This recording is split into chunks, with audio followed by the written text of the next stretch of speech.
Shalom, selamat malam saudara-saudara yang dikasihi Tuhan Yesus Kristus. Selamat berjumpa dalam renungan pada malam hari ini. Saya mengucapkan salam sejahtera buat saudara semua dimanapun saudara berada. Damai dan sukacita oleh Roh Kudus melimpah senantiasa dalam hati dan kehidupan saudara semua. Sebelum kita mendengarkan renungan firman Tuhan, mari sama-sama kita berdoa. Kami datang kepadamu ya Bapa, Bapa dalam nama Tuhan Yesus, dengan ucapan syukur karena berkat penyertaan Tuhan di sepanjang hari ini. Tuhan sudah menolong kami dalam segala aktivitas kami. Terima kasih untuk segala berkat kebaikan-Mu. Saat ini kami mau mendengarkan sabda kebenaran firman-Mu. Jamah hati kami Tuhan, agar kami mengerti dan taat melakukan kehendak-Mu. Dalam nama Tuhan Yesus kami berdoa. Haleluya, amin. Saudara yang dikasih Tuhan, pembacaan Alkitab kita pada saat ini terdapat dalam Mazmur pasal yang ke-52. Saudara dapat membacanya secara pribadi setelah mendengarkan renungan ini. Saya akan membaca Mazmur 52 ayat yang ke-9 sampai ayat yang ke-11. Tertulis demikian. Lihatlah orang itu yang tidak menjadikan Allah tempat pengungsiannya, yang percaya akan kekayaannya yang melimpah, dan berlindung pada tindakan penghancurannya. Tetapi aku ini seperti pohon zaitun yang menghijau di dalam rumah Allah. Aku percaya akan kasih setia Allah untuk seterusnya dan selamanya. Aku hendak bersyukur kepadamu selama-lamanya, sebab engkaulah yang bertindak. Karena namamu baik, aku hendak memasyurkannya di depan orang-orang yang kau kasihi. Saudara yang dikasih Tuhan, setelah melanda Kuba, sebuah topan badai dahsyat kategori 4 sedang menuju Florida pada saat ini.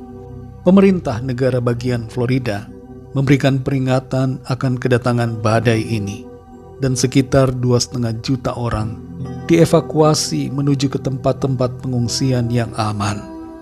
Kita berdoa dan berharap agar setiap orang mendapatkan perlindungan dan dijauhkan dari mara bahaya, serta badai ini segera berlalu. Setiap kali ada bencana alam, pemerintah berbagai negara biasanya berusaha memberikan tanda peringatan dan mengajak warganya untuk mengungsi ke tempat yang dapat menghindarkan dari timbulnya korban. Setiap orang berusaha mencari lokasi yang aman untuk berlindung, yaitu sebuah tempat yang dapat digunakan sebagai pengungsian. Mazmur 52 ayat 9-11 ini berbicara tentang sikap manusia yang seringkali tidak menjadikan Allah sebagai tempat pengungsiannya, tapi sebaliknya lebih mempercayai kekayaannya yang melimpah dan berlindung pada tindakan penghancurannya sendiri. Terhadap orang yang demikian, yang bersandar bukan pada Tuhan, yang tidak mengandalkan Tuhan, yang lebih mengandalkan manusia, mengandalkan pikiran sendiri, mengandalkan kekayaan atau apapun yang ada, tidak ada keamanan dan tidak ada perlindungan yang sejati. Sebaliknya, orang yang percaya akan kasih setia Tuhan, yang mengandalkan Tuhan dalam hidupnya, disebutkan dalam ayat ini menjadi seperti pohon zaitun yang menghijau di dalam rumah Allah. Dalam hidup kita di bumi ini, ada berbagai hal yang dapat diibaratkan seperti badai-badai topan yang melanda. Berbagai masalah, tantangan ataupun pergumulan yang kita hadapi, itu adalah bagaikan bencana yang mengancam diri kita. Apalagi sekarang ini saudara, dunia sedang menuju resesi. Dalam semua situasi itu, kita dapat memilih untuk mengungsi kepada siapa. Apakah kepada Tuhan ataukah kepada yang lain? Ada orang-orang yang menjadikan dukun atau paranormal sebagai tempat pengungsiannya. Ada orang yang menjadikan rentenir atau pinjaman online sebagai tempat pengungsian. Ada yang menjadikan hartanya sebagai tempat berlindung. Ada juga yang menjadikan asuransi sebagai sandarannya. Kita mungkin punya asuransi yang terbaik di dunia, yang memberikan jaminan perlindungan yang kompleks, tapi itu tidak bisa menjadi pengungsian kita. Kita semua hendaknya memiliki sikap hati yang selalu bersandar kepada Tuhan dan mengandalkannya senantiasa. Yeremia 17 ayat 7 berkata, "Diberkatilah orang yang mengandalkan Tuhan, yang menaruh harapannya pada Tuhan." Saudara yang dikasihi Tuhan, ada satu hal yang menarik dalam pasal ini, yaitu tentang adanya niat jahat manusia yang ditujukan kepada orang-orang yang percaya pada Tuhan. Kita mungkin bisa jadi sasaran dari niat orang jahat. Kita bisa saja menjadi target yang ingin dihancurkan. Ada saja di dunia ini orang-orang yang mengandalkan kekuatannya untuk menghancurkan orang lain. Tapi kita hendaknya dalam situasi semacam ini tetap tenang dalam perlindungan Tuhan. Orang bisa berupaya untuk menghancurkan kita, tapi Tuhan akan melindungi dan membangun kehidupan kita. Mari kita bersyukur untuk seterusnya dan selamanya, karena Tuhan yang bertindak memberi pertolongan. Tuhan bertindak memberikan kelepasan. Tuhan bertindak memberi kemenangan. Di ayat yang ke-11 dikatakan, "Karena namamu baik." Nama siapa di sini yang baik? Yaitu nama Tuhan. Kita perlu mengerti bahwa Tuhan punya nama baik, punya reputasi yang baik, karena Tuhan mempunyai sifat maha baik. Dan itulah sebabnya, saudara, kita dapat selalu bersandar dan mengandalkan Tuhan, karena Tuhan yang maha baik akan selalu melimpahkan perlindungan dan kebaikannya dalam kehidupan kita.